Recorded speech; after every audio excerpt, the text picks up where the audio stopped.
Hi there, I'm Jonny Lieberman, and I write about cars, and I make videos about cars, and I make podcasts about cars, and I appear on a lot of podcasts about cars. Yeah. Uh, if you know.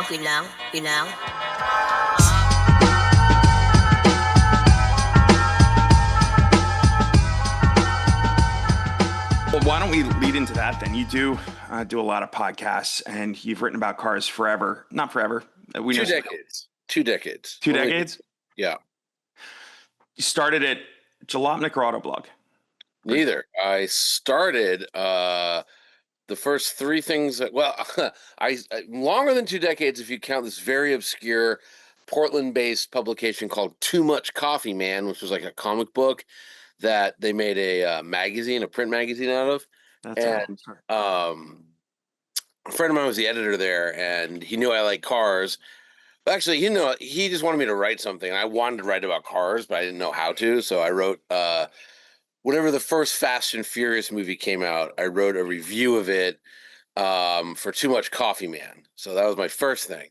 And then my second was this website called The Truth About Cars, Yeah, uh, which might actually still in some weird form be around. But back then it was like Robert Farago, and I think right. it was just him. There might have been this guy Frank also, but I just kind of like wrote him and said, "Hey, like I'd like to write for you," and then I wrote like I think three things for that, and the third thing I wrote got reposted on Jalopnik by Davy G. Johnson, who, true story, I met at a strip club in L.A. called Jumbo's Clown Room, and we really hit it off there, and kind of lost touch. We were like friends on. Remember Friendster? I do. So Friendster, for you kids out there, kind of predated MySpace as like the first social media app. It was a website only, but and it died, so I kind of lost touch with Davey. But then I didn't even know about Jalopnik, and I think he was the second employee at Jalopnik, and he reposted it, and we got back in touch with each other. And then a week later, I was writing for Jalopnik, and yeah, the rest is history. Yeah, right. Yeah. I remember when Jalopnik started.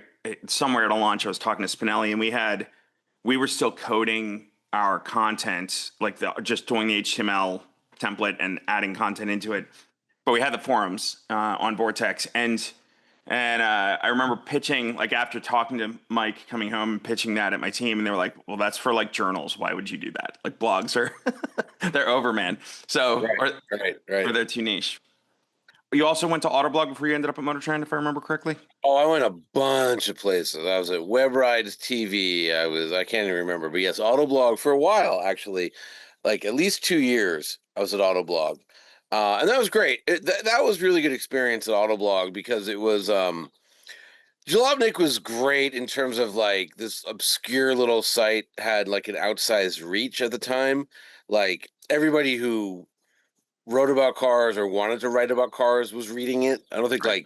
I don't think like consumers were reading it, but it's like the Velvet Underground. Like nobody listened to us, but everybody who did is now in a band, and Right. so everyone who read Jalopnik back then was like, "Wow, this is really fun," and they became like car journalists. But Autoblog was more professional, and it was also like how do I put this? Like Spinelli and Davey and me and Bumbeck, we're like coastal elites. Whereas like Mm. Autoblog was like, the editor in chief lived in Cleveland, and I'd be like, hey dude, there's a Nissan GTR that's been tuned to like 1,000 horsepower. It's right near you in Ohio. Do you want to drive it? And he'd be like, no, I have no interest in that, which like would blow my mind. Like, what do Right. you do? I have no, why else are you doing this? And like, he's like, no, I just want like nice front three quarters of like the Ford Taurus. That's mainstream. So that was good training. Like, oh, like there is this larger in market kind of thing, and you have to, the bulk of cars sold are not 1,000 horsepower GTRs for whatever reason. Um, Right. they're so that was good, and then also, and I'm still proud of this was when Autoblog did an auto show. We were a friggin' machine, and I don't even know they didn't pay us Yeah. anything. So we were just young, but like we would go to a car show. We'd go to like Geneva, and we'd go heavy. We'd bring like all of us, and so that would be like I don't know, like 10 people, and there was this unspoken competition, like who could make the most posts in a day at an auto show, and like you'd have like 10 dudes making 12 posts each. You know what I mean? So like and it Right. was just like, and like was the, the quality maybe wasn't the greatest, but as Joseph Stalin said, sometimes quantity has a quality all its own, and we would just dominate that space. They got away from that, but like auto blog and an auto show is an exciting thing to be a part of. um Yeah. it just it Can I was tell you from the other side of it? Like yeah, yeah, yeah, yeah, yeah. coming in on the forum side, we're just a little bit ahead of the blogs time wise, not anything else, I guess. But I remember very specifically, like Hyundai, I think had just launched the Genesis, and the first Genesis Coupe was at New York Auto Show, as I recall, and it was out on some like thing where there was a bridge that I never remember ever taking again for another event. But I went out there because we were thinking about maybe doing a Hyundai site. What's this Genesis about? Kind of looking into it. And I saw the car and it was crazy. And then I left early, like right after the car was revealed, and started walking back across that bridge. And like, I probably wasn't halfway across. And John, your editor, came Neff, yeah, John sprinting, Neff. sprinting past me right, to get to the media center, to get it live, to be first, which was brilliant from a search engine perspective. But even then, I think probably in my late 20s or 30s at the time, like I was just like, oh man, is that where this is going? Right? Like it's less fun. There was definitely some of that. But what was crazy was Neff never, that's what blew me away, was we were all so into it. And Neff never said there's a minimum amount you have to post. Right. It was just it's one of those things where it was just expected that you were a motivated self-starter. Sure, sure. It was just you were just and everyone behaved that way that was on staff. Yeah. And and again, like we were so naive. We were so unlike automotive journalists. Like I remember I was flying to Geneva with Drew Phillips, who's our photographer. By the way, talk about a friggin' machine. We would bring one photographer, and this guy would like take photos of every single thing at the Geneva. And you remember Geneva Yeah. or like Or Frankfurt. Frankfurt. Yeah. This one dude would photograph everything to supply everybody with images. Brutal. it was insane how hard Drew Phillips worked. Um, but we were flying coach to Geneva because even though Autoblog was offered trips, they wouldn't take them for auto shows because I can't remember why. It was nothing ethical. It was like, oh, having to go to dinner would interfere with posting or whatever. You know what I mean? Yeah. There's none of those. It Practical. wasn't like a newspaper thing. Like, Yeah. so we're flying. I remember like we're flying coach, and I was trying to. Oh, sorry, there's a helicopter Oh, overhead. nice. Sorry, the joys of living in Los Angeles. I, I have no idea why. It's a big copter. Sorry. Yeah, We're in as the long podcast. I can't really hear it, but as long as they're Oh not wow! coming to get you, we're good. Literally flew over my head. I remember I was standing there. It was me, Drew Phillips, and do you remember Scott Oldham, who was the editor in chief of Edmund at the time, or I Inside do. Line, I called it.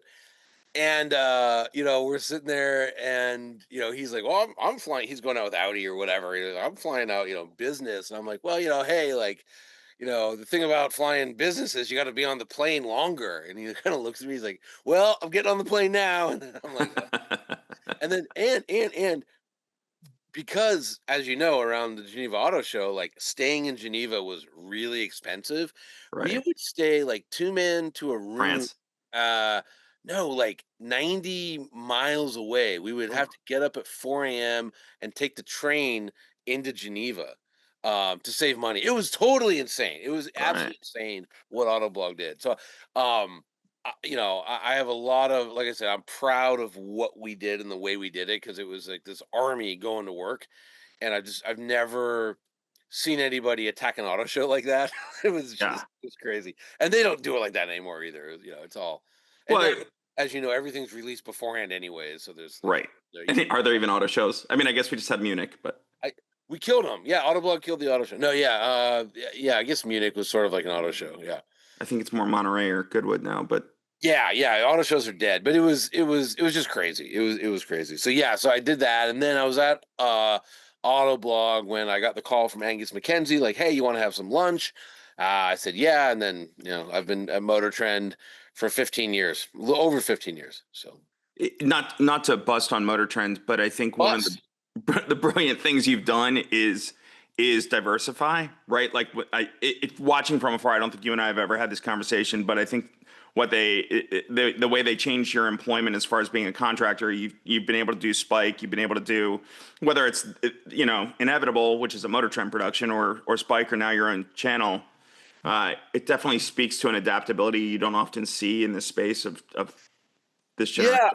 It's interesting. I remember when I got hired, Angus McKenzie, who who's I cannot stress what an important part of my life Angus is. Like real mentor, real friend, smartest guy in the room. He said, day one, or even before day one, he's like, build your own brand. Yeah. And he would tell everybody. I remember his words of wisdom to new hires. He said it to me, and I saw him say it to other people. Was like, hey, listen. You're working for Motor Trend now. This is the big time. You're going to get wined and dined and flown all over the world, and these PR people are going to kiss your ass, and you're going to think they're your best friend. They're not. They're in love with the fact that your business card says Motor Trend. That's it. Never forget that. And he would tell us that day one, which is good, Right. because I've definitely seen, when people's let's say their stars fade a little bit and they don't get it. They just really don't get it. And I was prepared for that, and I always was. I don't know if I was really like cognitive. I don't know if I do anything intentionally. I just sort of So stumble reactive. around. Yeah.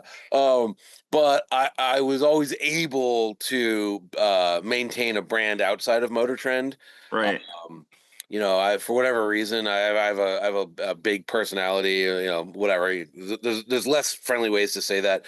Um, and I've never been shy of sharing my opinion or sticking my foot in my mouth. My favorite Bob Lutz quote, often wrong, never in doubt. Um, Sure. so I was able to do that, and yeah, and then video helped obviously. Motor Trend, the channel got very big. My show Head to Head got very big. It became an international thing. We were on Netflix at some point for some reason.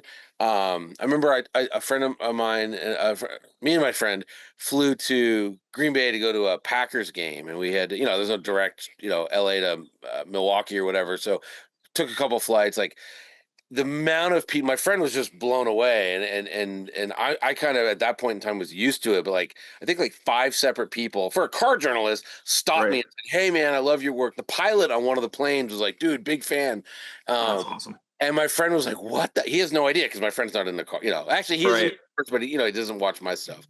Um and it was so video was huge.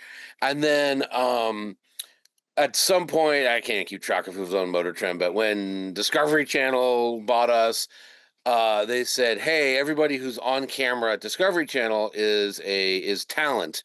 You're not staff. We have to fire you." And I really didn't want it. I fought against it. I was like, no, no, no. I wanna do it.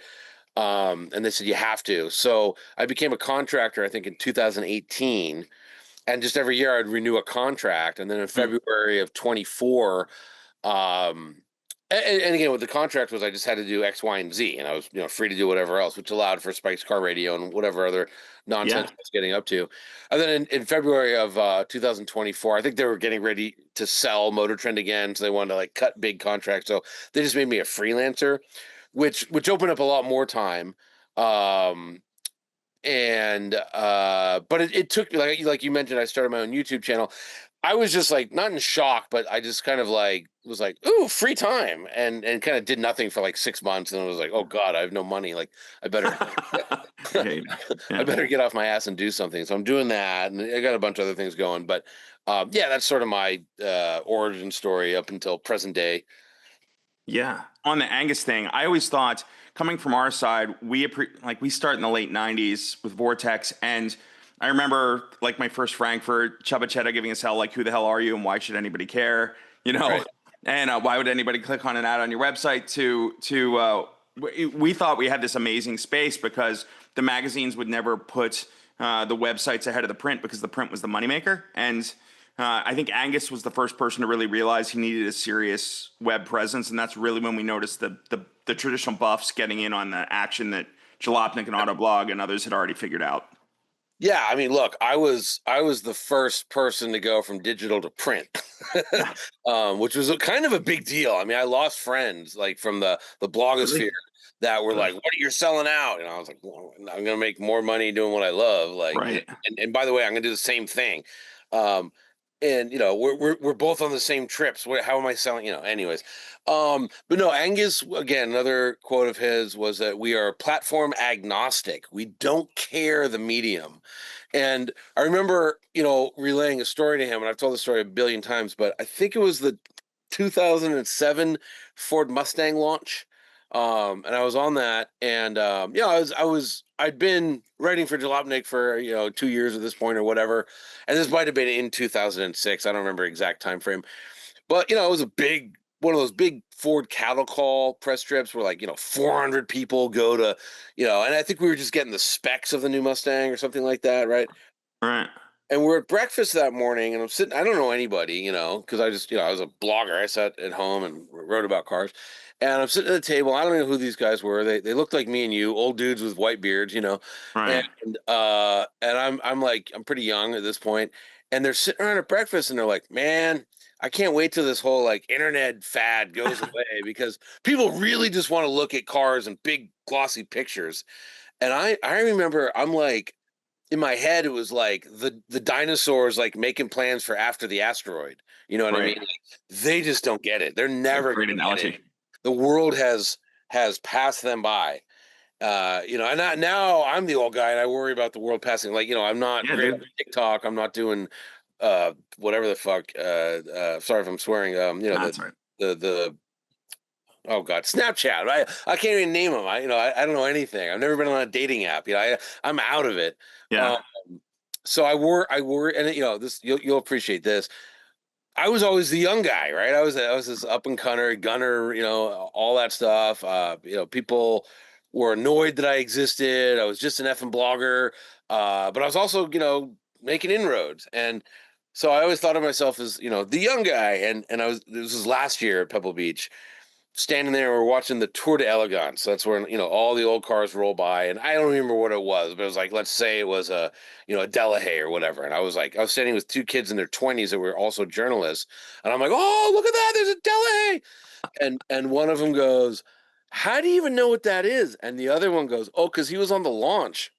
And I was like, What an asshole. bro, I'm I mean, I'm still in my excellent bird, but yeah.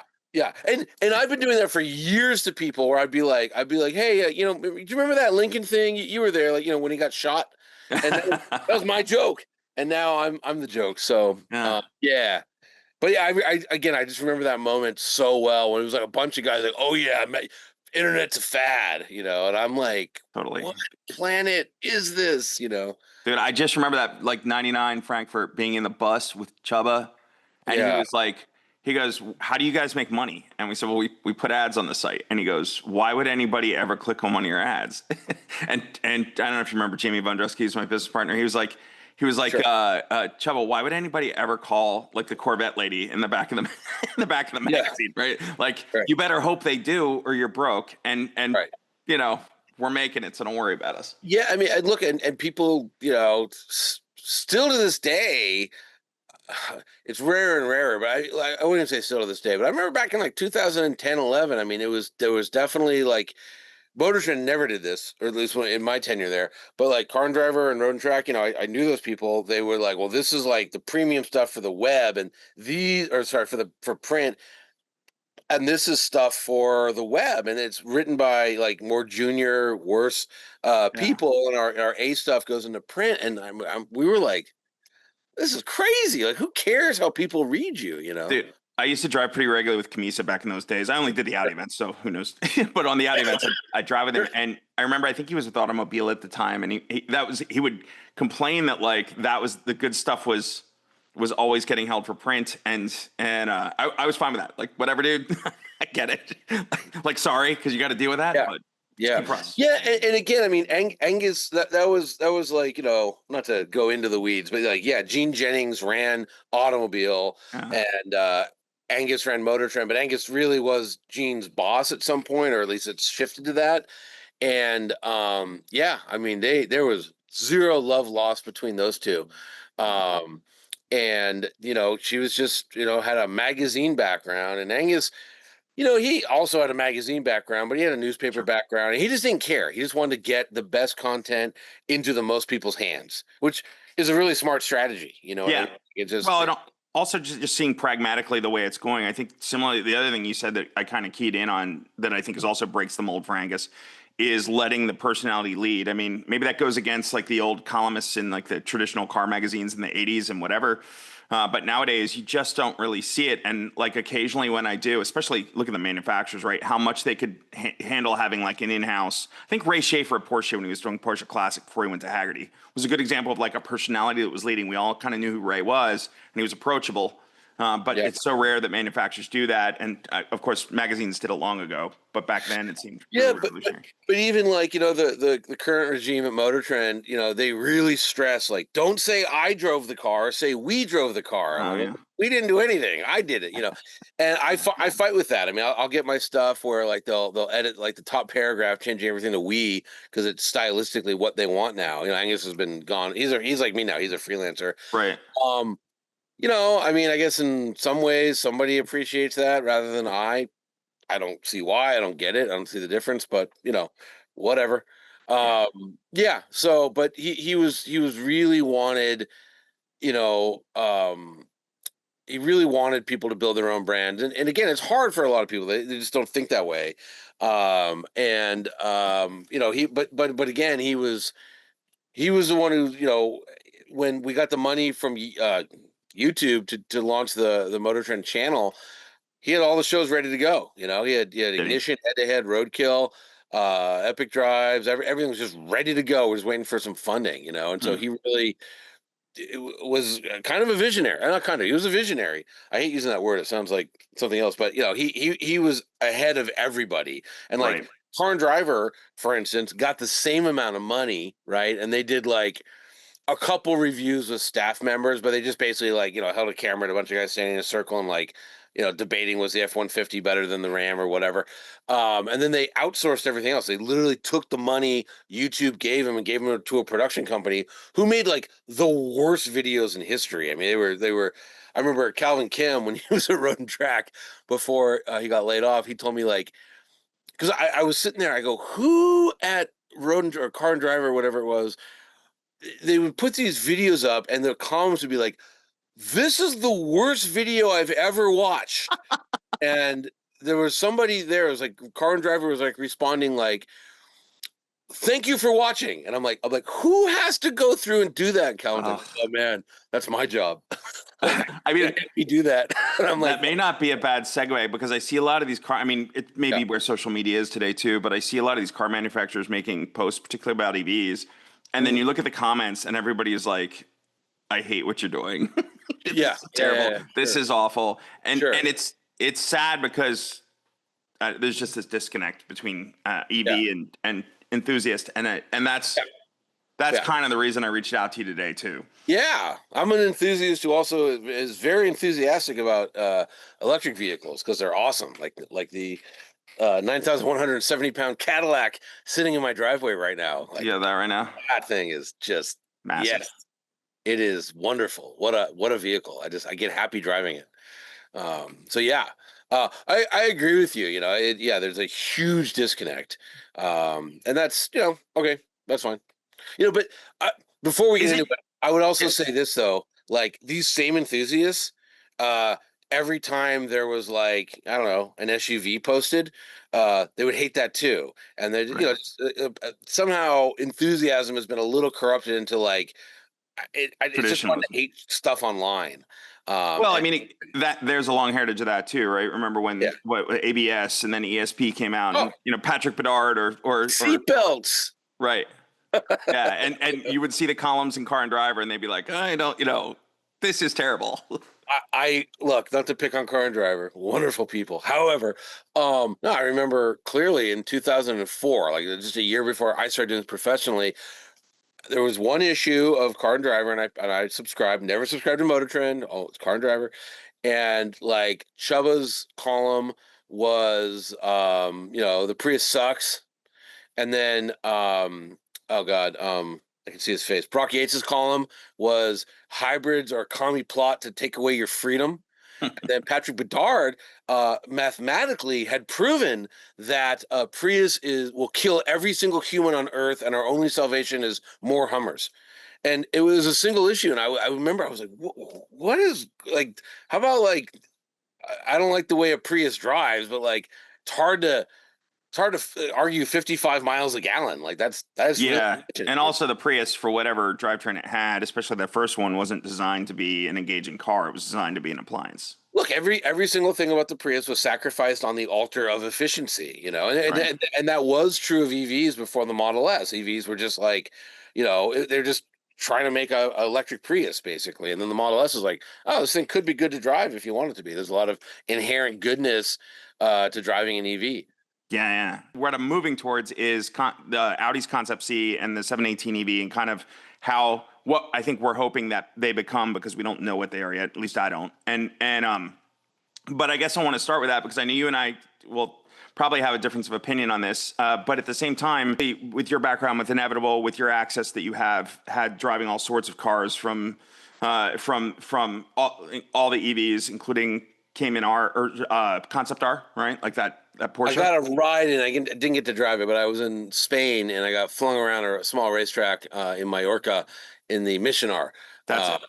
yeah, and yeah, oh man, like that thing was pretty cool. It was Let's come back to yeah, that one, because that is one I'm genuinely curious about. I also want to state, while I was digging into this, as I know of you, you own you own a Rivian, I do. I have an R1T. Yeah, and also the Corolla GR I have a GR Corolla. Yeah, and a 914, supposedly, supposedly allegedly, Davy's allegedly. old car.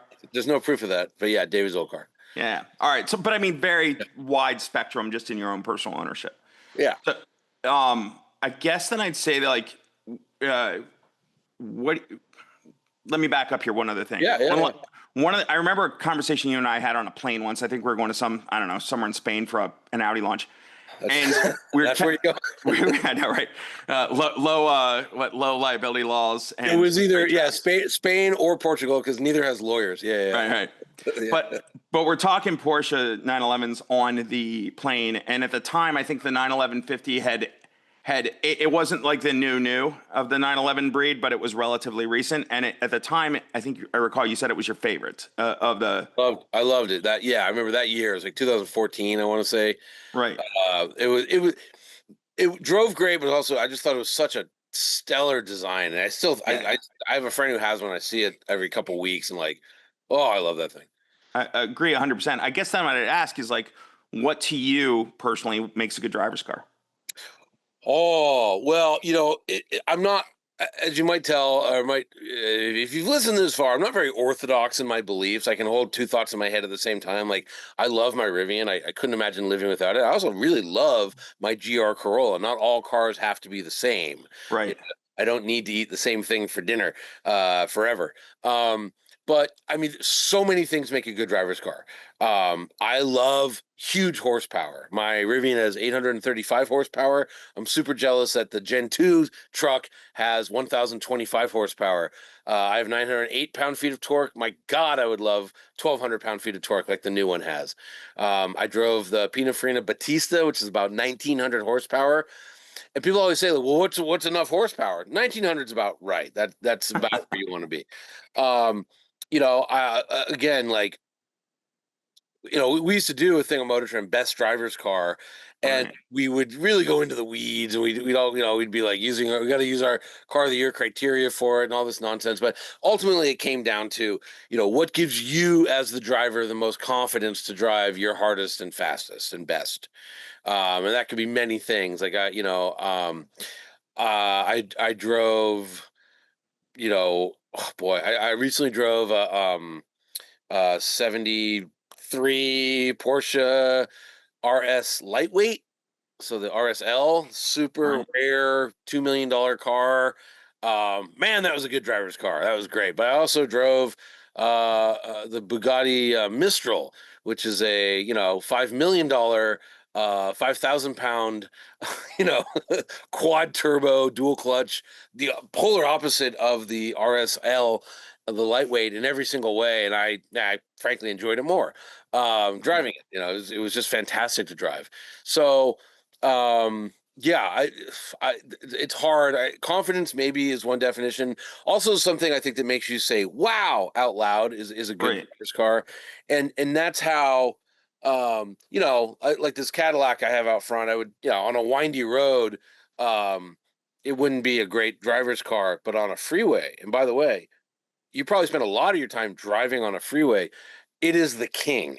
It is the ultimate Isn't driver's it? car going in a straight line. Oh, nothing. You literally look down on everything, Yeah. looking down on Wagoneers. Super Cruise is like the greatest technology. You never touch the steering wheel. Air suspension, it's massive. So just like the luxury of the American idea of luxury of just Right. I'm just bigger than you are. Finally, great seat massage. Literally the best air conditioning I've ever experienced in my career life. Like it does it all. I was dropping my kid off at school this morning, right? And I Right. looked and I was at like I want to say 43% state of charge on the battery. 188 miles of range. I'm like, dude, I That's could literally get on the freeway and hands-free get to San Diego and right. just have to charge once I get there, and I only have to charge for 15 minutes because if I added, it's 120 miles to San Diego from LA or whatever it is, I just have to add 100 miles of range to get back up. Like it's just like wow. Like now Right. every enthusiast was that's not a driver's car. It's like, well, Well, it's different purpose. but I consider driving on the freeway, driving. Uh, Right. for the canyons, I'd pick something else. So it's yeah. So I don't know. That's maybe you'll say it's a wishy washy answer. It's new. It's nuanced in that like there are all sorts of purposes that you could be using a vehicle for, and I agree with you. Although I think to a lot of like consumers, the difference between you're in and out of a lot of these cars, so you can go straight to what makes maybe Sure. best the freeway cruiser versus Newcomb's Ranch run, right? But I guess if you were to in daily life compare that caddy to say the R1S, you're Yeah. in an R1T, so basically similar now that they've updated the suspension for the Yeah. Yeah. R1S. Yeah. So like that's to most consumers, there's not a whole lot of air in between those two. Yet there is. If you're going to make a run up Newcomb's Ranch or just get through daily life, which one? Like so, very specifically with those two, like the Rivian is about 75-80% as luxurious as the Cadillac. The Rivian, for whatever reason, they put a great interior into their R1 products. Really high. I remember I've told this story a zillion times, but I was on the launch recently of the new Range Rover Sport, and I can't remember the guy's name, but chief engineer of Land Rover for like 29 years. At this point, it was 27 years. And he's, I've known him and he follows me and he's like, oh, I saw you got a Rivian. He goes, we just got a Rivian. I go, oh, what'd you think? And he goes, yeah, we can't believe how good. And in my brain, it jumped to, they're going to say how good it is off road. And Land Rover is going to say, we can't believe how good the Rivian is off road. And he goes, we can't believe how good the interior quality is. Like Huh? for a first year automaker to get it that right, to make it that luxurious and Yeah. nice. And, and I was like, yeah, he's right. Um, yeah, look, if you said to me, pick one and that's your car and I Rivian all day, all night, 100%. But I was telling my wife, I said, man, if we had a lot of money, we would have this Cadillac. Like we would have Right. this Cadillac. And Yeah. Well, yeah, go ahead. Yeah. it's probably similar to a GT3 RS in that it's a very specific car for a very particular purpose, and that's where the Rivian is kind of more of an all rounder. It's a giant Swiss Army knife. Yeah. Because again, the off-road ability, like I just had the GMC Sierra EV AT4, which is supposedly an off-roader. And so I shot a video. It's not out yet, but took my Rivian and both electric pickup trucks that are off-road intention, to a off-road park, and like, yeah, no, Rivian. Yeah, it wasn't even close. It was not even the same category of vehicle at that point. But I also, stupidly for fun, took went up Angeles Crest with the GMC, and it's on 18-inch off-road tires, but couldn't go over 49 miles an hour around any corner. Just couldn't do it. And the Rivian, I could chase 911s in that thing. And I I had some friends of mine were out from South Africa, and the husband, they're both car nuts, and the husband was like, no interest in EVs, mate, or whatever they say in South Africa, like could care less. And we were up at Newcomb's, and I said, you should drive my truck. I think you'd like it. He goes, no, literally no interest. I go, would you take a 5 minute ride with me? And this is a guy who sells Ferraris for a living, right? Yeah. Just take a 5 minute ride. We go, comes back, get out of the truck. He looks at me, he goes, I'd like to buy your truck. I go, exactly. So yeah, it's a Swiss Army knife. It does it all. It is a really cool vehicle. But also, I've told my wife if we had a lot of money, we would have a GT3 RS as well. So Sure. Well, if I can have a whole fleet, I'm going to go for the best of the best in every segment. But I literally told my wife I was borrowing. I'm lucky because the Mercedes Classic Center is here in LA. yeah. And they let me drive. They have this Mars Red, I think it is. It's a CLK Black Series, Oh, and wow. yeah, I was driving that around for a week. And I remember I turned to my wife and I'm like, "Listen, if you want this marriage to last, this is what it's going to cost." CLK Black. Yeah, and she was like, "All right, bye." Well, how expensive are they nowadays? Are they depreciated? 100, Uh, something like that. I don't know exactly, so but yeah. but also it was the one that's been maintained by the Classic Center is Sure. much better than the one that you're finding Yeah. on The Facebook. ratty one that's Yeah, beaten up by some kid. yeah. Yeah, no, so I had an R1S for a while, and I guess I would only say, like, I love the vehicle, other than it was an early one and the suspension over, like, they were doing this pavement in my town, and, you know. Yeah, no, look, there's a big problem with the first year of the R1S, and they physically changed the suspension on the R1S for Gen 2, and they didn't touch the suspension on the R1T because it was good. So, Right. yeah. But I guess my only beef with it beyond that, which I could have probably lived with if they weren't redoing the roads in my town, but the other side of it was, again, I live in Northeast, right? So you were from New York at one time, right? So you know what it's like, right? Way worse than I have it probably. But in that regard, it's when I say too fast, I like fast if I'm in like the desert, right? Or here on the Pennsylvania Turnpike, but around town, I don't need it. And between that and the weight, the handling, like how quickly I will go through tires, it just seemed like there's a real associated cost with. So I will tell you. So that's a myth that weight has anything to do with tire wear, and all of your readers can go prove it for themselves, or your listeners. Here's how you do it: go talk to anybody who owns a big dually, right? So big dualies make massive horsepower, Yeah. torque. They make massive torque, right? And they weigh a lot. And ask them if do the rear tires wear more than the front tires? In other words, do the massively torqued driven wheels wear faster? Or So faster.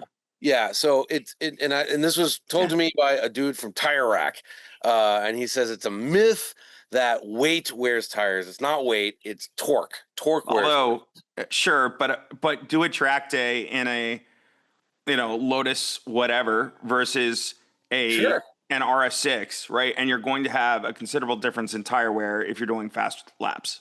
Again, check the fronts. They'll be worn the same. The driven wheels will wear more. It's torque. Now, does weight have nothing to do with it? No, but like my Rivian, which 7,000 pounds or whatever it weighs, the tires I have on there right now are 25,000 miles on them. They're fine.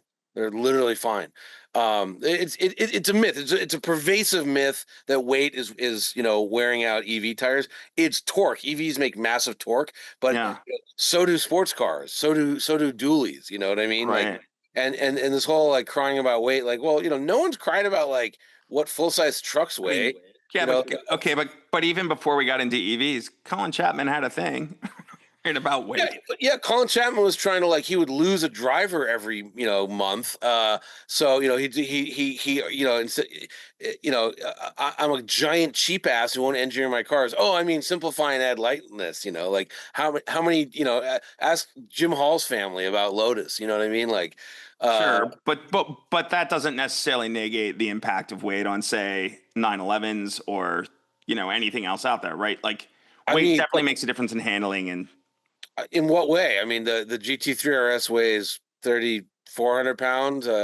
You know, a classic Porsche people cream themselves about, like me included, weighs 2,000 pounds.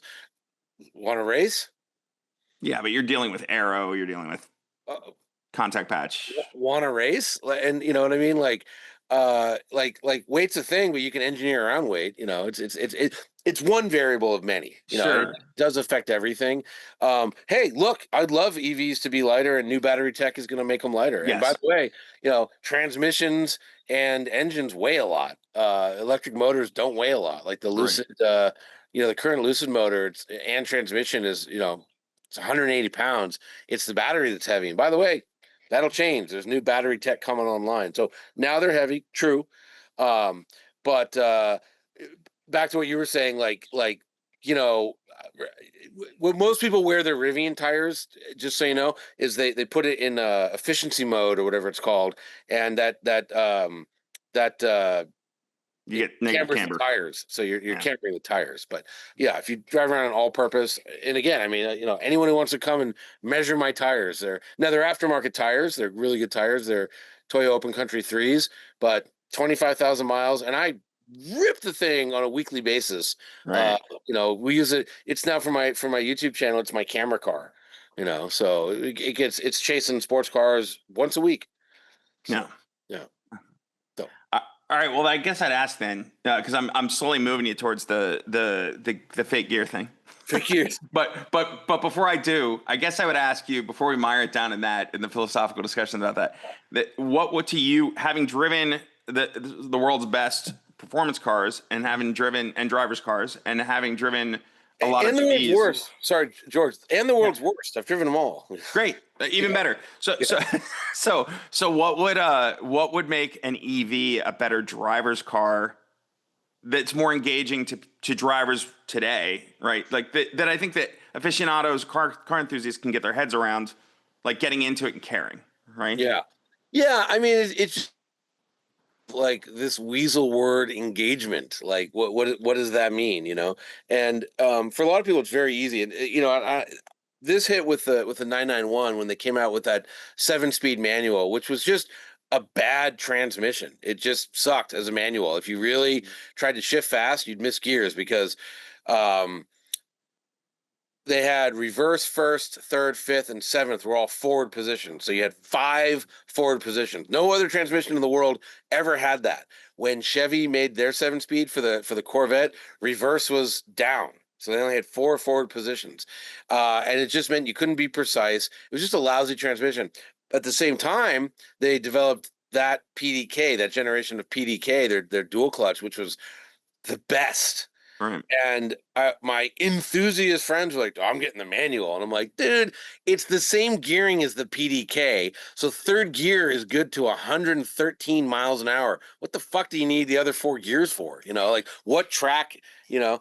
And so it was just a bad thing to buy. And people would still buy it because they're enthusiasts. It was more engaging. You know, and I'm like, no, like the PDK was more engaging. You know, you like instant shifts, you know, be in the gear you want.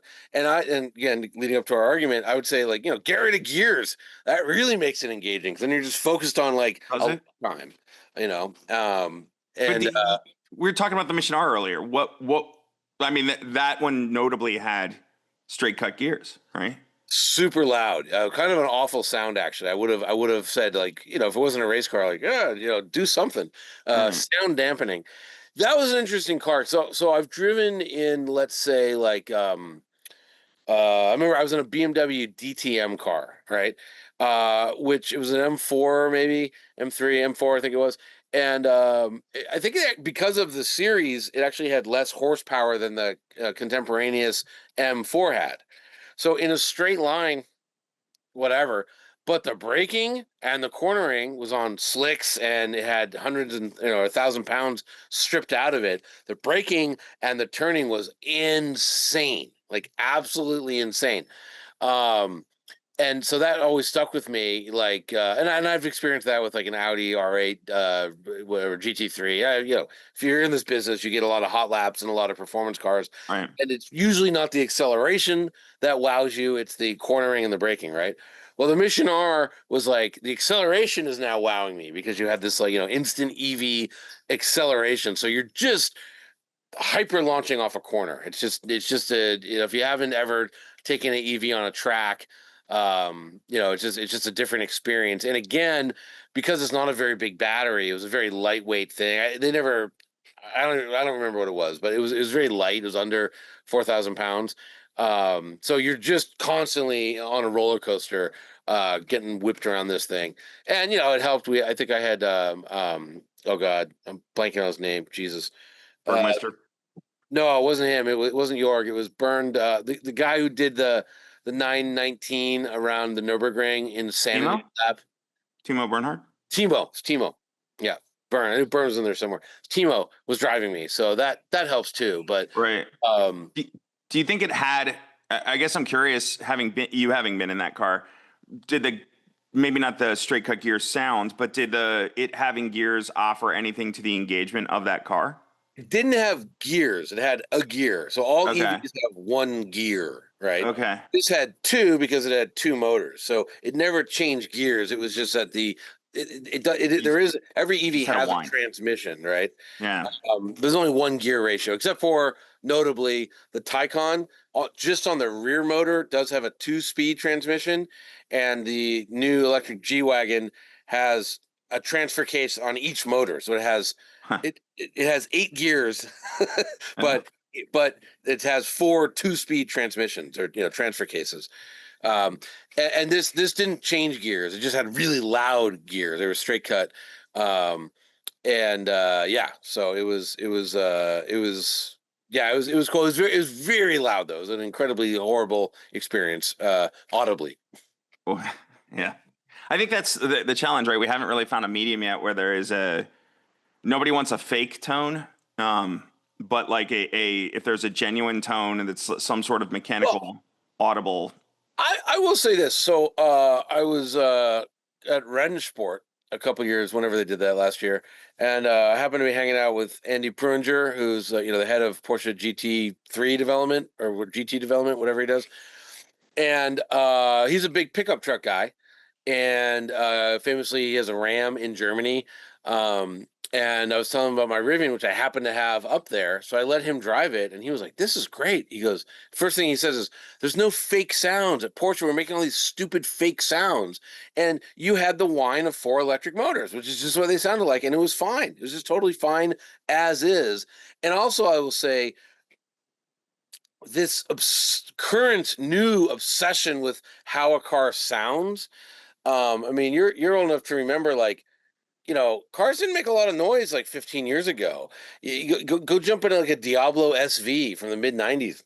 It's got a V12. Doesn't make any noise. You Right. know, I think like Jaguar sort of like started it just by like making those insane snap crackle pop noises, and then everybody started copying it. Porsche still, they don't care. Their 911 still don't sound great. Like, I guess GT3 sound pretty good, but Yeah. it's the sound of a flat six. It's Uh, funny you say that. One year we were at Monterey, and I was staying in a house with one of the guys from Audi, and uh, we both had RS3s, right? Like the brand RS3 had just come out, the first one, and I had a press card, and he had one out of their fleet, and we were leaving to go somewhere at the same time, and he fires his up, and I fire mine up like momentarily, and then they had the exact pop, like as much as it seems rowdy and just authentic, it at the same time was completely engineered and yeah, timed to be exactly no, the same. exactly. It's built in. I mean, look, Ferraris for a long time have sounded great, and actually, my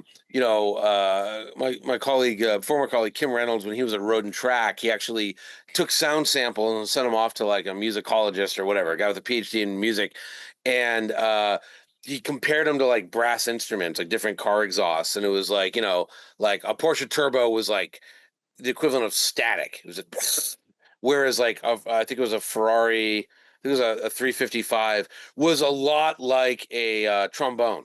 Yeah. had that quality to it, just okay. But they weren't crazy loud, and this Right. whole and I've really noticed like it's really become a thing that like all what I really care about suddenly is how cars sound, It's like, so I always go back to like I talk to race car drivers who they drive faster than us. They wear helmets with earplugs in them.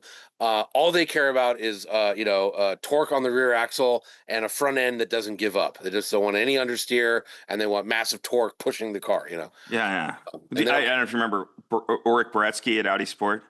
I know I remember him. I met him years ago. Yeah, yeah. Yeah, engine engineer. But I remember, I think it was in Truth in 24 or something, when the R10 came out, right? It was very quiet. And Silent. yeah, and that Yeah. was kind of his contention. Is like that noise is just energy we're losing, right? Like it's Look. I will say this. I 100% agree with him. However, I remember watching the Audis run at Le Mans, and like, man, the Corvettes were exciting. Because the Corvettes made a lot of yeah, noise. So for the audience, like, it's great. But uh, it's not everything. I think like to not buy a car because it's like people with the Ferrari F80. Like, oh, like I don't like how it sounds. I went on that launch and I talked to them about it, and they said, well, like noise regulations really suck globally now, and we don't want to make different cars for different markets. So we just didn't emphasize sound at all. And really what you hear when the car goes by at speed is the sound of the aerodynamics. Inside, you can hear the engine. We right, let the driver hear it. And it sounds really good, uh again, most of the guys who are saying they don't like the way the F80 sounds are Porsche 911 owners who have a six-cylinder engine, so the right. hypocrisy is boundless. But yeah, it sounds really good inside the F80. I was in it. It sounds great. From the outside, you hear like a small tornado whizzing by you because it really is like an aero Right. car. Well, how do you show off when you're leaving Cars and Coffee if it's that quiet though? I know, but you're right. Like with the gasoline engine, and no one likes hearing this, but like with a gas engine, when you burn the gas, 20% of the energy in the gasoline is used for forward propulsion, and 80% is heat and noise. And it is the sound of inefficiency. Where an EV motor is, the electricity, 60% is used for forward propulsion, and the rest is heat and a little heat and noise. The advantage of EVs though is when you get off the throttle, it can recuperate, it can Yeah, regenerate electricity. So an EV can be 80 to over 90% efficient, and right. that's the real advantage of EVs from a just a top down perspective. That's why they're great. Is they're just Yeah. much more efficient. Okay, so if I don't necessarily agree with you, but if I agree with your contention that then the noise is largely about, if I'm reading you correctly, the noise is largely about the display or the Yeah, feelings and not yeah, that you want to tell me about the horsey horseless? yeah, yeah. So I think it was 1902.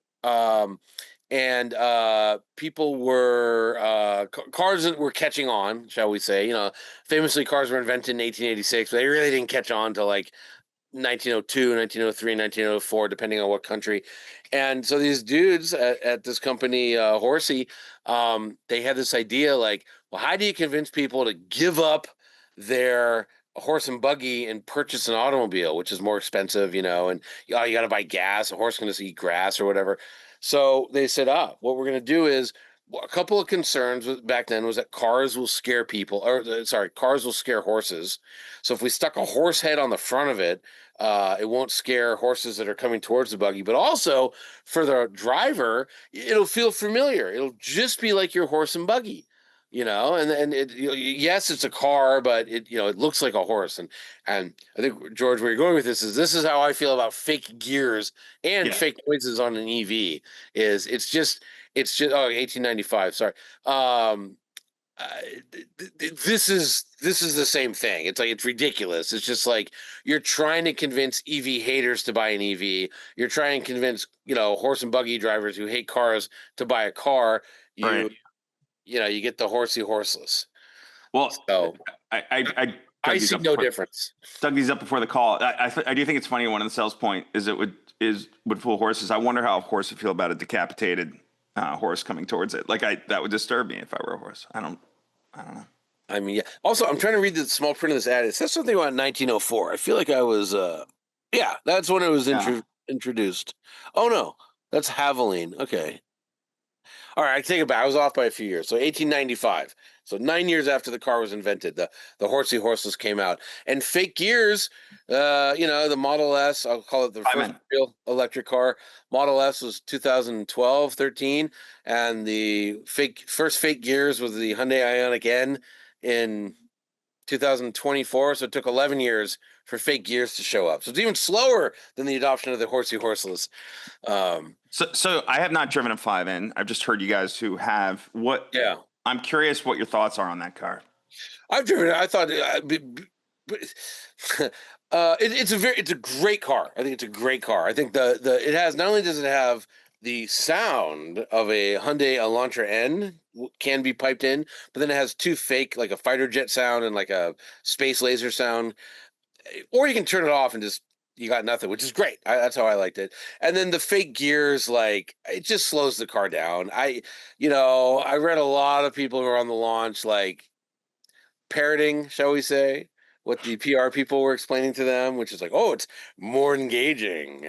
I think the big thing is with the fake gears on, it's 2 seconds slower per lap than with the fake gears off. Right. So it just, But if it's about, I mean, it's the difference.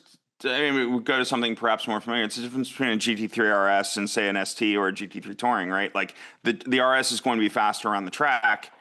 It's got the aero, it's got the right transmission. However, there's something about that's appealing to driving enthusiasts, particularly driving enthusiasts who are spending most of their time on the road, about yeah. a GT3 Touring or an ST.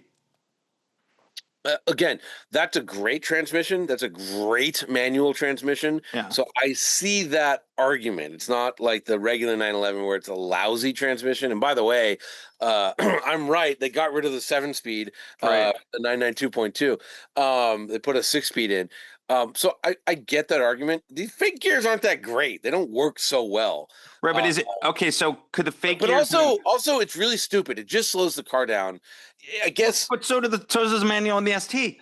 not really, honestly. If you look at GT3 and the GTK with manual and PDK, they're kind of the same speed. They're not. We actually had both cars and tested both, and like on our figure eight, I think actually the manual was like a tenth of a second quicker, probably because it was a little bit lighter. And Figure eight, are you shifting much on the no, not shifting a whole bunch. Yeah, But I mean, then it's not going to make much of a yeah. difference. You are shifting. I mean, there are Okay. shifts. It's just I think you had to use like I forget. It was whatever. It is a different rear mechanical. I like the way the mechanical locker feels on the manual versus the hydraulic locker, hydroelectric locker on the PDK cars. I like that rear end better.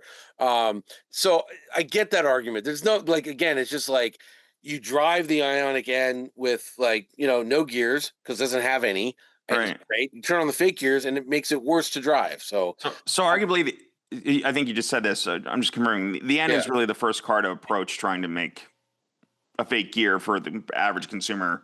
yeah, EV. I believe so. There might be others, but as far as I know, that's true. Right. So CVTs have done fake gears yeah, horribly for a decade. yeah, that was just No, trash. no difference in my mind. Yeah, those were trashed. It's the For same sure. thing, though. It's the same thing. But You're trying yeah, to be something you're not. It doesn't have gears. Why would you have gears? well, because Have where I would gears. argue that the difference of trash between a CVT and an EV is that a CVT is either a belt driven, so you've got rubber banding and other things that kind of muck it up, right? But even the chain ones that like Audi had weren't really like it. I don't think the baseline technology it's already not great compared to EVs. I think there is solid drivetrain technology there, right? Like so. Yeah, so you're making it worse. You're literally adding in something to like slow the car's forward momentum down. I guess what I'm saying, you're To backing do off, something that cars that have gears do. These are cars that don't have gears. right? Why would you want? It doesn't have them. It doesn't need them. But I guess, well, I think I have my own reasons. I'll give you those in a minute. But I guess where yeah. I'm going is it possible that the end, before we move on from that, is more the Porsche 7-speed that sucked versus, like, if you refine that system, it's a first try. If a company like Porsche, or, you know, obviously we're going to get 718 here. If a company like Porsche took a run at something like that, you know, where Hyundai isn't necessarily they're coming along with their end branding and their product, but Porsche clearly has a much longer reputation in that Sure. space. Yeah, no, the Porsche's great. Yeah. So if they were to take a run at it, perhaps something a little bit more. But why? But I don't. I'm still trying. Like, I've got why a couple. shift when you don't need to shift? I've got a couple cases I'll make to you. Okay. First of all, is more philosophical, not really having to do with driving, but as far as engagement, right? You're a fan of filmmaking and storytelling, correct? Sure. All right. So the Avengers, right? The Avengers. If we just tell you Thanos won or Thanos lost, whichever one you're watching, right? Okay. You don't have the sound effects to make it thrilling. You don't have the stakes being risen and kind of build up to Sure. the finale. You just have, oh, cool, he won or he lost. That's end of story. I know what happened. That's EV, right? There's no building of stakes. There's no shift, right? You don't have, like, what's Shifting is building of stakes. Shit. Look, a transmission is a band-aid on a terrible powertrain for an automobile, right? right. The engines don't spin fast enough, so you got to gear them. It's all it is. That's mechanically, that's what that is. Certainly, I don't disagree. We can romanticize that, or you can just say, like, I've never been accelerating in an EV and enjoying it, and thought to myself, God, I wish this would get interrupted for a second so it feels like a Dodge Charger. You know what I mean? Like, I like just going fast. I Sure. You ever been on a roller coaster, like going down the hill, and you're like, God, I wish this acceleration would hiccup a little bit. Like, no, it's the thrill of the All right. drop. Let Let's me give go. you a more bizarre analogy that might be a Okay. little bit creepy. Okay. Yeah, well, it's your podcast, so I'll just go out of frame if it's super creepy. But oh boy, if this is I sexual, I hate It- doing sex in cars. all right. No, I like yeah, I don't doing want sex to. I don't want in to cars. create. I hate doing, like, it's like a hot young, like No. But there is a think about, if you think about that act, right? There is something to noise, to repetition, to build up. It's a very basic Sure. human Yeah. experience, right? Yeah. And so when you have the shifting and kind of a technique and a buildup of sound, right? There is just like a elevating stakes in storytelling. Okay. You're bringing people to a work for it versus just it's on and it's done. Because if you're with somebody who's just it's on and it's done, it's boring as hell, right? I mean, again, like, it's so weird to me that, like, car journalists spent forever arguing that, like, huge horsepower is cool, breaking the speed limit's great, and then this new technology shows up. They don't really understand it, and they feel threatened by it, so they have to go out of their way to, like, there's too much power suddenly. It was Right. never too much power. I remember, I was there. I read all your goddamn articles, and Yeah. also. Go back into what I was saying about, car and driver and, like, hybrids of the devil. Nowadays, your average car journalists are like, "Oh no, hybrids and plug-in hybrids are great. I just don't want full EV." That's 20 because years ago, that's 20 because years it's the ago, devil they know, right? yeah, Like, 20 years ago, you hated hybrids. yeah. I read your stories, man. I got the receipts. So it's just, I think it's like, Also, an e-hybrid Panamera is not a Prius, right? Like, they're very different. We have better hybrids. exactly. A Model S is not whatever it's not a Nissan Leaf, Right. and by the way, like, using your horrible sex analogy, hating EVs is just kink shaming, man. Like, Fair. All right. I like what I like. Now, am I denying that, like, a Porsche 997 GT3 RS 4.0 is that the ultimate driving experience? Like, yeah, it probably is. It's Right. freaking great, man. Um, What makes it the ultimate driving experience, though? just the intent behind that car, the engineering, it's so good. I don't remember what it sounds like. I just remember the go and how awesome it was. It was great. It was a race car that had a license plate. Is what makes it the ultimate driving experience. I'll tell you, dude. I haven't spent time in an RS or an RS 4.0, but I have a 964, right? Yeah. And I love the thing, and I love it because it's so basic analog. Like, when I get in it, if I'm at a Cars and Coffee or whatever, it's got just the right exhaust note where it's not obnoxious, but it's noticeable. And Yeah. I get it on in some curves, and there's a dance to it. There's an art to it that Yeah. like I could be there in like my current daily is an SQ8, right? So I could be there in the SQ8, but it's not the same. And Right.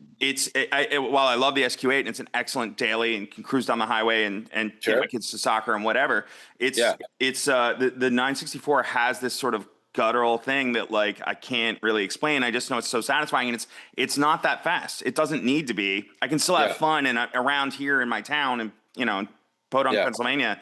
I'm not going like I got a buddy who has a 992 GT3 or had one, and I spent a little time in it.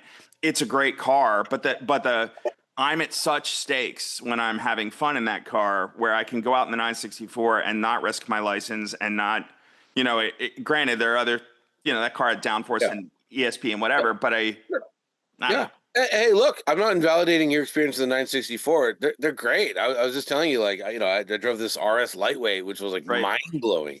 I'm just saying that because that's true that you love your 964 doesn't mean I don't love this Escalade IQL. It Uh, doesn't mean my for the, my freeway experience with it is like, my God, do I just love being in this thing, and yeah, like, and it's just such a great experience.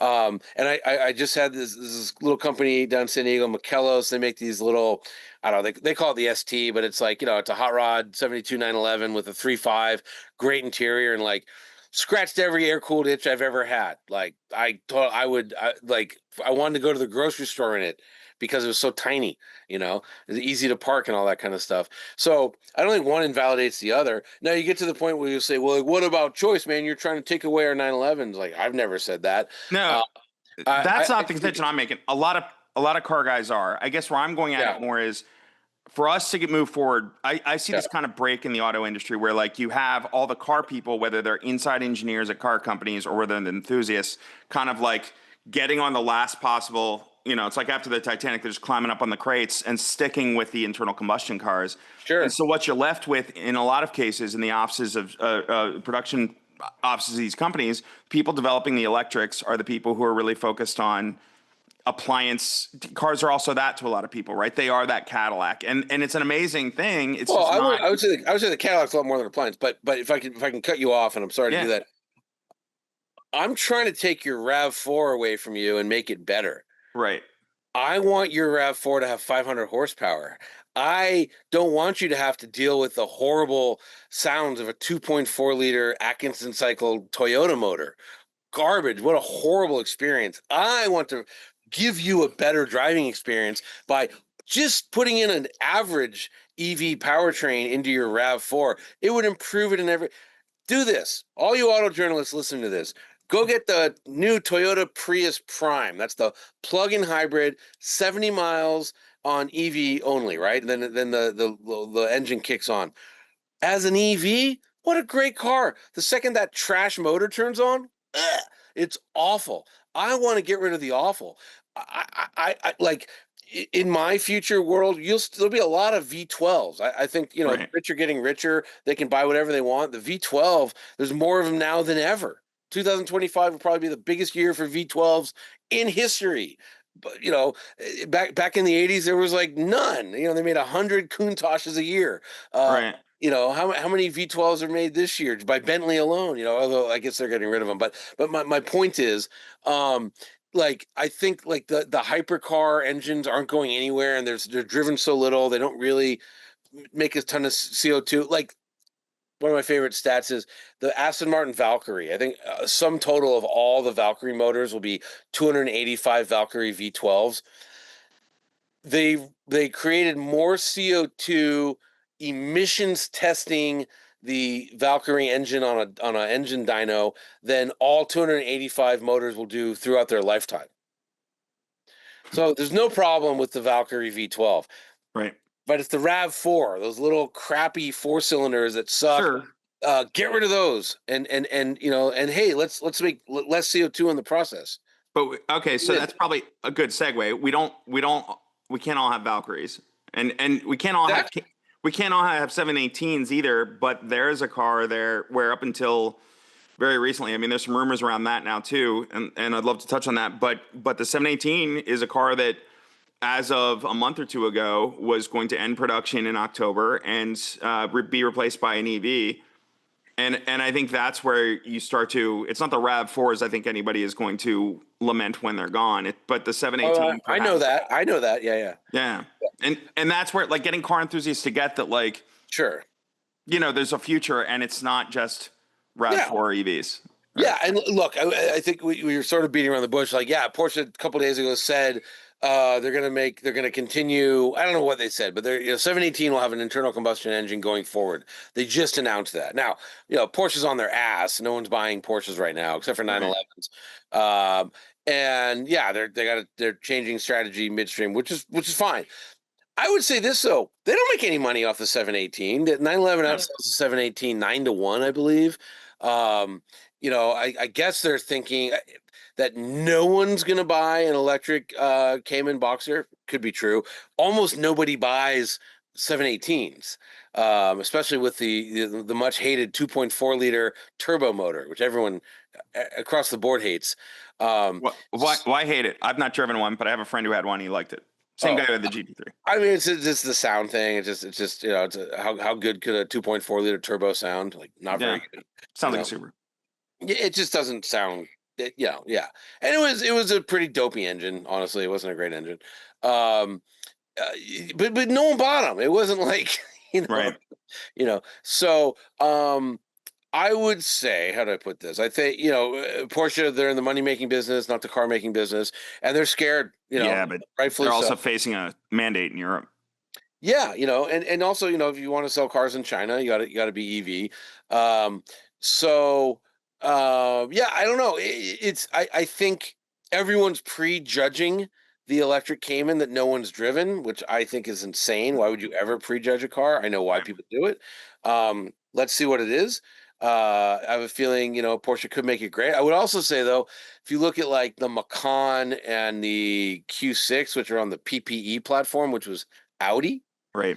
Uh, they're kind of not great. At least the Porsche one's kind of dull. And uh, that's a problem. If it has a Do you, Porsche badge, it should be exciting.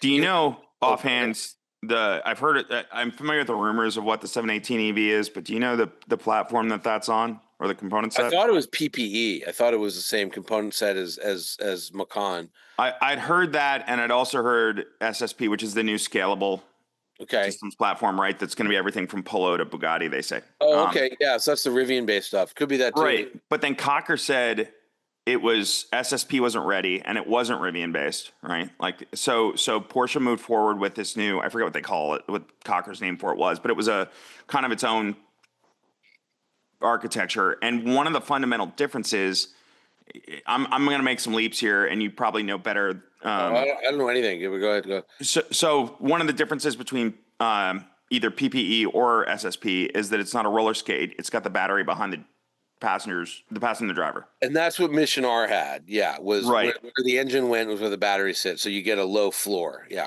yeah, Right, exactly, which is the challenge and why everything's, it seems, is a crossover for the most part. yeah.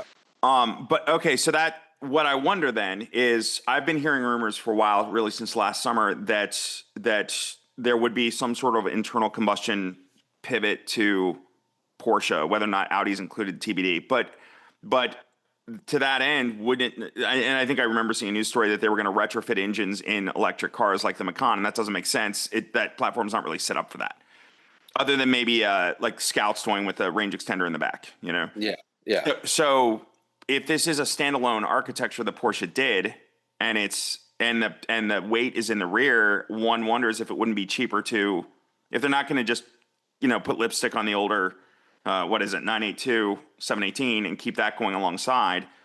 This would be probably the architecture that would make the most sense to retrofit an internal combustion engine into. I mean, it's easier with a mid-engine car than a front-engine car, because firewall and passing exhaust pipes and transmission tunnels and all that. With mid-engine, you just kind of redo the rear of the car, so it's possible. I would guess what they would actually do is do what Nissan did with the Z platform and just do a third gen off the existing platform. Not that 991 or sorry 981 to 982. It's kind of right. It's Kind of kind of similar anyway. All right. yeah. It's kind of so just do 983 or whatever the hell they're gonna call it. Um, I would guess that's what they didn't say. They just said it's gonna. I saw a little weird slideshow clip where they said there's gonna be a ICE 718 going forward. Right. I would guess they just kind of keep it. They just do another refresh on that platform. I think that taking an EV thing, it's just not set up for internal combustion if it's really EV only. But what do I know? I don't Well, know. if the motor and the batteries are in the rear, it almost seems like modulo. Like, remember how like the Boxster versus the 911 originally was right? They just changed the rear architecture of the car, but everything Yeah. cabin forward was the same. Yeah, I don't know enough about it. And again, we're speculating on like an electric Totally. platform that no one's seen, so I don't know. I would guess they just, because it's not a big money maker. They just, if it was 911, that's a different story, but they just don't sell 918s, sorry, 718s in any volume that I would just guess they would just, for the ICE one, they would extend it. And that would probably, the customers would probably be great with that. Right. You know, Yeah, I, I do want to part. On one hand, I was like, maybe they should just take the old architecture like they did with like, I don't even remember in the old days with Volkswagen, they would take like the B1 Audi platform and ship that to Brazil and make a Volkswagen Fox, right? Or send the exactly. Santana to China or whatever. Yeah. But I guess it's like taking the 718, the 982 platform and shipping it to the US and making an America Roadster here. You know what I mean? Like I mean, that's sort of where the political winds are blowing. Yeah. it does seem that way. Yeah, it does seem that way. So I don't know. It's just yeah. I would love to get a handle on what the electric Cayman Boxster will be. I have no idea. Right. Uh, but yeah, I mean, look, we're definitely in this timeline now where EVs, the growth rate has slowed for a whole bunch of reasons. But again, and I know I'm out here in La La Land, but like California has what we've sold. I was just looking this up the other day. It's it for the last 12 quarters, so 3 years, over 20% of the cars purchased new in California have been electric.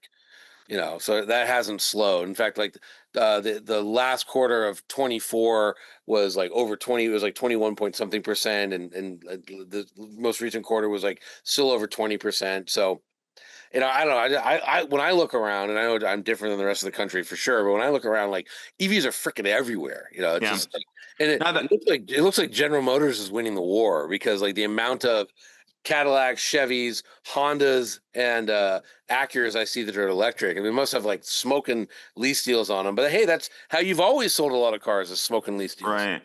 Well, the bottleneck seems to be public charging, right? Like got my first e-tron in 2019. I've Yeah, had we still have an e-tron. We've had that the whole time. I had the Rivian for a while. The fundamental difference to us, obviously, we were charging at home or at work all the time with the e-tron, yep, so nobody cares. And when right, we would take long trips in the e-tron, like in the early days, no, like there were always, I realized while Electrify Americas weren't always reliable in those early days, yeah, they were largely empty and nobody else there. And right. like the last time I went to New York State on a college visit with my kid, and it was so irritating because every time I would stop, I was waiting for a charger for like 15, 20 I, minutes just to get on the I charger. I literally just wrote a column about this, saying that urban areas need denser level 3 charging. Well, and I took my Rivian down to visit a friend in DC, and I like on the weekends these charge because all these people who live in apartments who have these cars and can't charge their cars during the week are all like every highway that has like for long transit people. Now you're waiting for like all the locals to charge because they live in apartments. Yeah. It's Well, so it's funny. So what the solution to this is sadly is a political solution, and they did it in Norway. So they said we're getting rid of gas cars, and you can't buy any new gas cars, and everybody must have a charger. And so every single parking spot at every single apartment in Norway has a charger. right, And a little different. What they do is they have a box, and then you keep the cable in your car, and so you plug it into your car and the charger. It's not cabled as we do. But they this year, January 1st, you can no longer buy a gas car in Norway. Oh, guess what? Norway has huge distances and it's really, really, really, really cold. Now, it's so cold that everybody has indoor parking.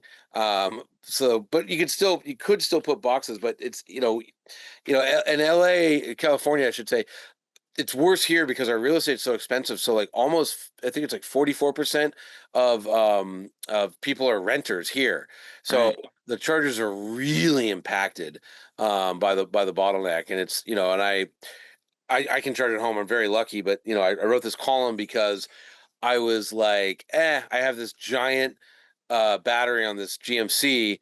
I'll just go fast charge it. I'll pay the money. It's worth my time just to go fast charge it. And like, I drove to four different charging places and like, two EAs, one EVgo, and one Shell recharge, all full. Couldn't do it, and I went home and charged. I'm lucky I have a home and a charger, but I was like, this is insane. And it's just getting worse by Yeah. the minute. And like places like Vegas, forget about it. Like everybody who has an Uber, they have Model Ys. And the chargers are just like like perennially loaded. People wait hours and hours and hours. So yeah, it's a real problem. It's a real problem.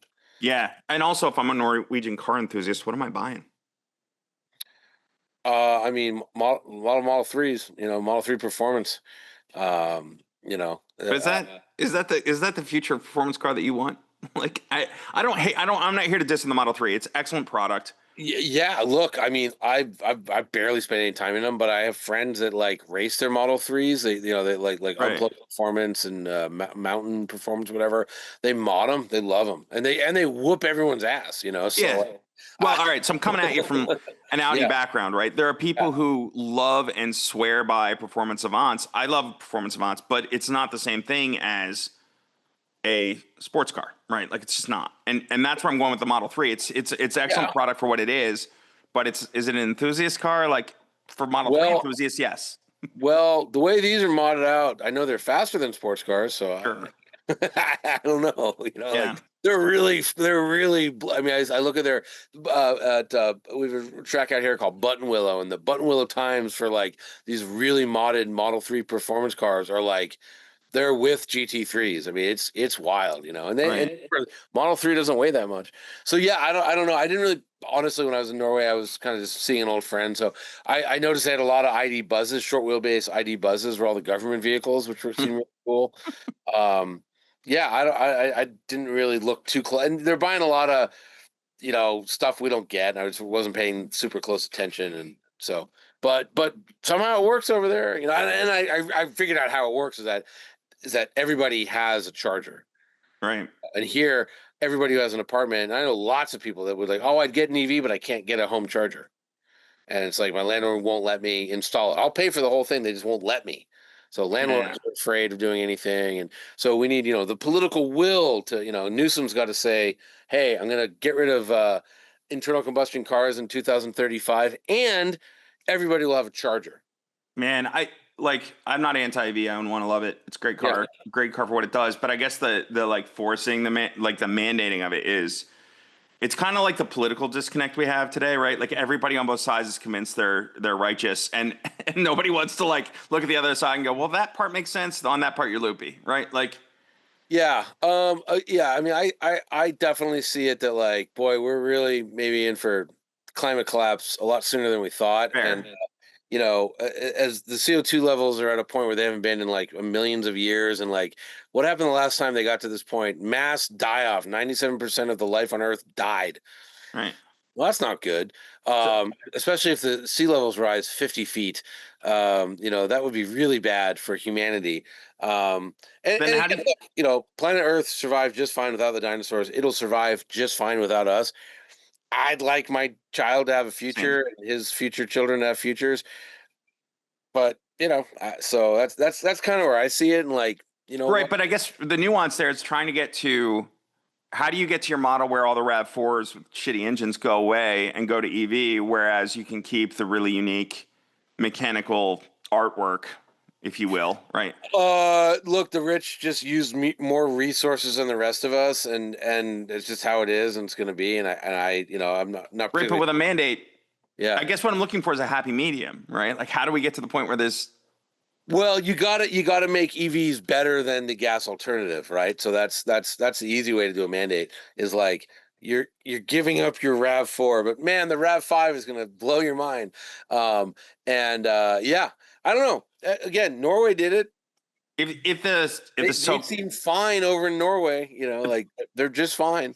so depending on some of these 718 rumors, it almost seems like the entry level and above but not top level of the 718 range would be EV, and then there would still be this RS or whatever at the top of the range that is ICE. That to me almost seems like a way to, we're not killing it. It's, it's still there. It's just now you got to be Could serious. very well be. It's all speculation. I Right. just no. I I guess what I'm just asking more is philosophically. We don't know what's going on with yeah, Porsche inside, but like yeah. to me, that almost seems like a happy medium of, for the people who are really committed to having those cars, they can, while everybody else who uses an appliance goes for the appliance. Yeah, but maybe. Yeah, I mean, it's just like I said. You just if you could, you know, EVs should be better and cheaper, and we're getting there with battery prices where they're soon could be cheaper. The price of lithium is, I think it's really close to like $100 a kilowatt hour, and if you make EVs efficient, you can live with a 65 kilowatt hour battery pack. Right. Uh, and so it's cheaper, should be cheaper on paper at least than internal combustion. So it should be cheaper to buy, definitely cheaper to run, as you know. EVs are way cheaper to run than a gas car, especially when you factor in maintenance and time at gas stations and all that nonsense. Right. Or money spent at gas stations, I should say.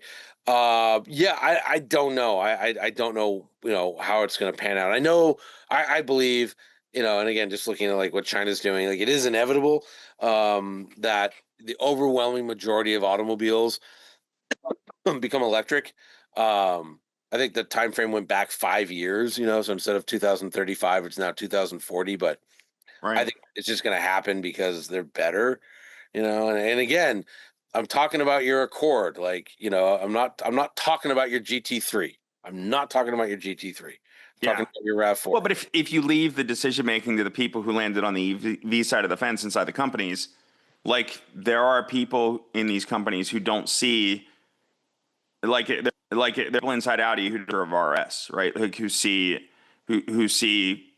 these electric appliances being the way because they don't see the value of, right? And if the people who really understand the value of cars as a something to care about and to be enthusiastic about Yeah. only sit on the ICE side of the fence, we end up with no bridge, right? Like I think that's I mean, yeah, maybe look, this happened at Ford, right? They split the company in two.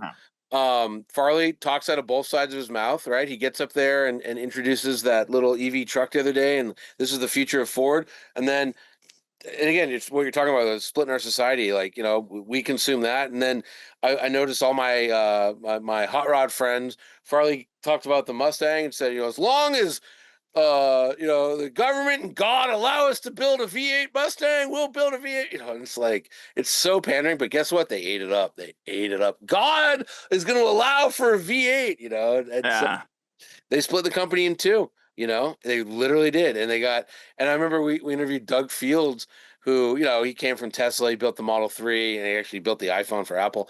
But and he said, like, we one of the reasons we split in two is a culture clash, and this is what you're talking about with people inside Audi.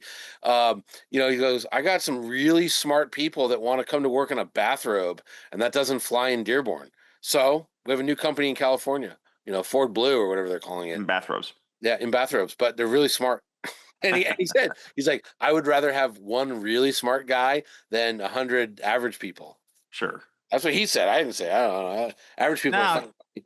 So well, being multi-trick yeah, pony, if you will, ironically, probably not a bad thing, right? If in a world where the Mustang and the GTD can exist and keep that audience sure. happy, and then Look, just to name drop, I was talking with Jay Leno yesterday about his new GTD, and I'm not name dropping, but he's the only guy I know that owns a GTD, right, and he was just telling me how incredible it is, and how like it costs more than his Rolls Royce or thereabouts. But he bought a Spectre, the electric Rolls Royce, which he loves, but he was saying how it's so much more than a Mustang and so much better than he thought it would be, and this, that, and the other. So yeah, it seems that Ford is going to do kind of what we're talking about and just split the company. And maybe Porsche might be going the way of like, hey, like the two doors keep the gas engines and the four doors don't. yeah, Like, I mean, and you've probably driven at least the RS e-tron, the 2.0 version of that. Like, Right. man, have I ever driven a better car? Like, I don't know. Like, that thing is phenomenal. And like, It is. I drove the RS6 just after driving the RS e-tron. It's like, just make a wagon out of the e-tron and call it a day. You'd have They the totally should have made an e-tron GT wagon. Totally. right? Like, it blew me away. I was not prepared for how much I was going to love that car. And I just drove the Panamera, whatever it's called, the Turbo S Hybrid E, blah blah blah blah, E Hybrid, 700 billion whatever horsepower, and I drove the Weissach Turbo GT Taycan. And let me tell you which one I would rather have. You know what I Yeah. mean? Well, all right. So when I swap out, I'll try and wrap this up because I know we're Yeah, done. I just got a text that Cadillac's coming to take my lovely. They're swapping it for another electric Cadillac, but Are you okay for the moment? I'm okay with it. I got about 5 minutes. Okay. So when I went to get rid of my Rivian and get into something that would handle the bumps better, I ended up at a buddy of mine's on a high-end used car dealer. I was going to move into an RS e-tron GT that he had, out exclusive, $180,000 sticker. It was at like 72. It was right. What was it? What year? What year though? It was a first gen. 23. Yeah, it was a pre. Nah, I can't. Not good enough. Okay, Like, but bear in mind, the rest of us plebes who aren't Motor Trend, right? And no, not good enough in terms of range. That's what I'm saying. In terms of you've run into the problem with what we're talking about with Chargers, whereas the new e-tron is just range, and charging. That's what okay, fair. Where I'm going, not the range that got me, because I'm used to an e-tron, the regular old e-tron, right? So I can live with that. Yeah. But it was more. Well, one, it didn't have a Tesla adapter yet, but the other side of it was 180. Like it dropped over 50% since 2023, and this was last January. And I got in. And he also had an RS5 competition. Was half the price new. They were both at the same price, like a year and a half in. And so the depreciation was the RS5 clearly holds the number better. I called my insurance company, and it was $2,000. I have a 16-year-old at home. $2,000 more a year to insure the e-tron GT than it was the RS5 Comp. And honestly, the RS5 really? That's crazy. And I bought the RS5 Comp. And I got to say, it was the better size. It was lighter. It was more fun to drive. It wasn't as fast. Great car. But I just you said how much had the RS5 depreciated? RS5 had started at like 95 grand, and it was at like 69 or 70. Oh, sorry, I misheard you. Okay, they were both 23s. Look, I mean, this is people think it's this EV thing. Like, go look at a 2015 S63. What's that worth? Yeah. Like, oh yeah, four doors friggin' depreciate. Totally. Go look at old Rolls Royces. There's nothing cheaper. I was surprised when they did the Taycan and the e-tron GT that, like, if you wanted to depreciate, you just stuck it in the class that depreciates the hardest, like by making it a sedan. Yeah. So yeah, I'm not gonna. I like the RS5, especially the competition one. That's a great car. But like, again, if you just said to me, there's no money, just take you can take the RS5, or you can take the new the second gen, we're gonna call it RS e-tron GT. I'm taking that RS all day. I'm not even looking back. That is one of the best driving, I think, with the exception of the R8, the best driving Audi ever made. I think it's, and I haven't even driven the one with the helicopter suspension. I just drove the regular one, which they accidentally gave me, and Audi was like freaking out that I had that car and not the. And I'm like, I don't want the helicopter. I want this one. This is incredible because it was just such a great freaking car. I love that thing. Anyways, I can talk cars all day, obviously, but I do have to. Thank you. This guy's gonna be here in 2 minutes. Yeah, no, thanks for your time, man. I really. appreciate it. Absolutely, George. It was fun. Do it again. Yeah, let's definitely do. Cool. All right, talk soon. Okay, bye.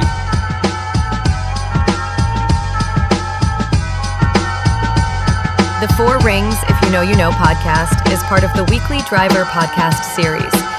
For more news and features about Audi, visit the Four Rings If You Know website at oooiykyk.com. That's 4OSIYKYK.com. There you can also subscribe to the Four Rings If You Know Substack newsletter that will keep the latest Audi news and features coming straight to your inbox. Four Rings, If You Know You Know, is an independent production and not affiliated with the Audi brand. If you know, you know.